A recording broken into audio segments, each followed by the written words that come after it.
20 तारीख को देश के माननीय प्रधानमंत्री नरेंद्र मोदी जी का गोपालगंज की धरती पर आगमन है। हमने कई जगह कई लोगों से संपर्क भी किए, आज अपने विभाग की समीक्षा भी की है और भारत सरकार और राज्य सरकार का किसानों के प्रति जितनी योजनाएं चल रही है, किसान के आय को दुगना करने का, पारंपरिक खेती और नए तकनीक के साथ आगे बढ़ने का,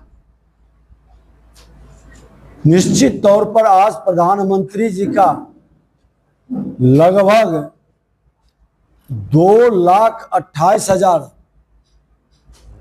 किसानों के अकाउंट में प्रधानमंत्री किसान सम्मान निधि जा रहा है। ये उत्साहित है। पहली बार देश के कोई प्रधानमंत्री किसानों की इतना चिंता किए और किसानों के हित में इतनी सारी योजनाएं और 11 वर्ष प्रधानमंत्री जी का जो उपलब्धि है, किसान के लिए, महिला के लिए, युवा के लिए, गरीब कल्याण के लिए, इंफ्रास्ट्रक्चर के क्षेत्र में, स्वास्थ्य के क्षेत्र में, आपके पावर के क्षेत्र में, हर क्षेत्र के अंदर विकास की धाराएं बह रही है, विकास दिखाई पड़ रहा है। डबल इंजन की सरकार का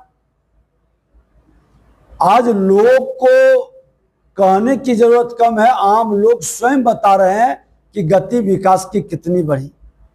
एजुकेशन के क्षेत्र के अंदर ही आज सभी तकनीकी संस्था, इंजीनियरिंग कॉलेज हो या मेडिकल कॉलेज हो, पॉलिटेक्निक हो, एएनएम जीएनएम या पारा मेडिकल या आईटीआई, ये सभी संस्था हर जिले के अंदर लगभग मौजूद है। मेडिकल कॉलेज अब कमिश्नरी से बाहर निकल के जिलों के अंदर भी प्रवेश कर रहा। तो ये विकास की गति की उपलब्धि डबल इंजन सरकार की है। आज लगभग 2 लाख करोड़ लगभग इंफ्रास्ट्रक्चर के क्षेत्र में अकेले भारत सरकार का सहयोग बिहार को है। 2 लेन, 4 लेन, 6 लेन कि आज सड़कों की जाल बिहार के अंदर बिछी है। आज ओवरब्रिज का लगभग 60-65 ओवरब्रिज तो जब हम पथ निर्माण मंत्री थे उस समय, और 250 के लगभग संभावित है। उसके बाद आज हमारी गति 6 घंटे की बजाय 4 घंटे हुआ। अब 3 घंटे में राजधानी पहुंचने का लक्ष्य साकार हो रहा है। बिहार बदल रहा है। बिहार के विकास की गति को प्रधानमंत्री जब भी आते हैं, बड़ा उपहार देकर विकसित बिहार बनाने का एक मजबूत नींव तैयार करके जाते हैं।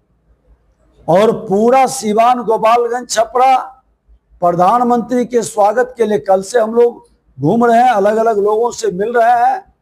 सबने कहा है कि प्रधानमंत्री जी के द्वारा इस क्षेत्र के विकास में, हम लोगों के सम्मान में, बिहारियों के उत्थान में जो भूमिका निभाई जा रही है, हम स्वागत के लिए खड़े हैं।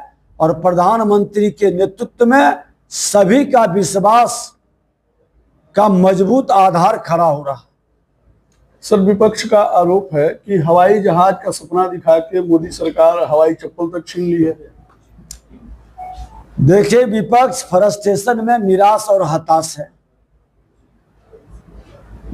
वो विपक्ष की भूमिका भी ईमानदारी से नहीं निर्वहन कर पाते हैं। विपक्ष को सरकार की, केंद्र सरकार या राज्य सरकार की जो योजनाएं चल रही है उसकी चर्चा करनी चाहिए, उसके अंदर के खामी को बताना चाहिए।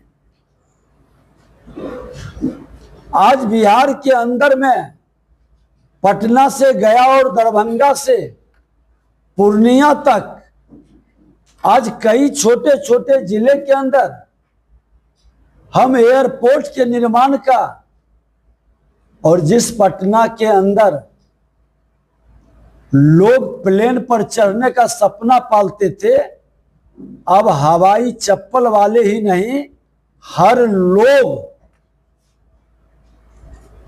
10 टाइम्स यात्रियों की संख्या बढ़ी है। पटना एयरपोर्ट के अंदर आधुनिक तकनीक से जुड़ा हुआ नए एयरपोर्ट का निर्माण हर बिहारियों को गौरवान्वित कर रहा है, लेकिन विपक्ष को दिखाई नहीं पड़ रहा है। विपक्ष अपनी भूमिका ईमानदारी से निर्वाहन नहीं कर रहे, इसलिए उनको लगता है कि कुछ विकास ही नहीं हुआ है। राजद के लोग कह रहे हैं सर बोल रहे हैं कि जमाई आयोग होना चाहिए सरकार को, लेकिन सब नेता जो है अदालत को सेट करने में लगे हुए हैं, इसके लिए क्या कहेंगे? देखिए, भारतीय जनता पार्टी परिवारवाद के खिलाफ हमेशा रही है और परिवारवाद को कभी नहीं स्वीकारता है, लेकिन परिवार के कुछ लोग अगर जो राजनीति में अपने मेहनत करते हैं, योगदान देते हैं, तो उनको सम्मान भी देता है। सर, राजद के लोग बोल रहे हैं कि सरकारी तंत्र का प्रयोग जो है बीजेपी और एनडीए अपने प्रचार तंत्र के लिए प्रयोग कर रही है, जिससे सरकार के जितने भी अधिकारी हैं उन लोगों को दिक्कत हो रही है। इस बात को प्रचारित किया जा रहा है। राजद अपने अनुभव और अपने मानसिकता से ग्रसित है। राजद के लोग सरकारी तंत्र को परिवार तंत्र में बदल दिया था। उनका एक उदाहरण नहीं, कई उदाहरण है। श्रीमान लालू प्रसाद यादव जी सरकारी तंत्र को परिवार तंत्र से राजतंत्र के रूप में परिणत किए, और जो लालू जी कहे वही सही, न खाता न बही।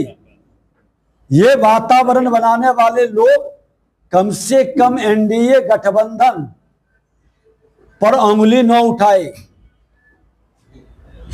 बिहार के खजाना को लूटने वाला, सोने के चम्मच लेकर जन्म लेने वाला, चार्टर्ड विमान पर बर्थडे मनाने वाला व्यक्ति ज्ञान और उपदेश देना बंद करे। मोदी जी के बिहार आगमन से क्या कुछ बदल जाएगा सर? ऐसी आरोप आ रहा है कि नीतीश कुमार की मानसिक स्थिति ठीक नहीं है और निशान की राजनीति पर भाजपा के लोग रोक रहे हैं। तेजस्वी यादव जी अपने पिता के मानसिक स्थिति पर क्यों नहीं बोलते हैं? जिन्होंने बिहार को बर्बाद किया, बिहारी शब्द को गाली बना दिया, और राष्ट्रीय जनता दल के राष्ट्रीय अध्यक्ष बने हैं, जो बाबा भीमराव अंबेडकर को अपने पैरों तरह रखना चाहता है। अपनी जमींदारी मानसिकता से ग्रसित ये भ्रष्टाचारी, जो माननीय न्यायालय के द्वारा घोषित भ्रष्टाचारी है, उस पर तेजस्वी यादव जी चुप क्यों हैं? क्या अपने पिता को राष्ट्रीय अध्यक्ष के पद से हटाएंगे? एक भ्रष्टाचारी किसी दल का राष्ट्रीय अध्यक्ष कैसे हो सकता है? और अगर जो राष्ट्रीय अध्यक्ष भ्रष्टाचारी हो तो भ्रष्टाचार उसके लिए आदर्श हो सकता है। बिहार की बर्बादी करने वाले लोग बिहार के लिए कभी स्वीकार नहीं हो सकता। सर, मोदी जी के बिहार आगमन से क्या कुछ बदल जाएगा बिहार में? देखिए, देश के प्रधानमंत्री नरेंद्र मोदी जी हमेशा बिहार को प्राथमिकता दी है, और उन्होंने कहा है कि विकसित भारत पूर्ण विकसित तब तक नहीं बनेगा जब तक बिहार विकसित नहीं होगा। और पूर्वांचल का द्वार बिहार है, बिहार का उदय पूर्वांचल का उदय है, और इसलिए जब आते हैं तो बड़ा एक उपहार लेकर के आते हैं। बिहार के विकास के एक मजबूत नींव को आगे बढ़ाते हैं। इस बार भी लगभग 10,000 करोड़ का जब भी आए हैं, बिहार के बेहतर विकास के लिए केंद्र के सहयोग का, डबल इंजन की सरकार का, वो विकसित बिहार के स्वरूप स्पष्ट दिखाई पड़ता है। जन सुराज के संयोजक है प्रशांत किशोर, और बिहार में उनकी लोकप्रियता बढ़े इसके लिए बीजेपी का जो फेसबुक पेज है उसको हैक कराकर प्रधानमंत्री की तस्वीर लगाकर और अपना वीडियो पोस्ट करवा रहे हैं। इस मामले में आज बीजेपी में पटना में भी एक FIR दर्ज कराया साइबर सेल में। देखिए, लोकतंत्र की खूबसूरती है, हर लोगों को राजनीति करने का अधिकार है, लेकिन लोकतंत्र में एक बीमारी आ गई है कि फेसबुक और सोशल मीडिया के माध्यम से अपनी पर्सनालिटी को लोगों तक बरगला के, सच को छुपा करके पेश करने का आज हमारे यूट्यूबर, सोशल मीडिया के योद्धा उसके सच को, उसके बीते दिनों के कहानी को भी डाले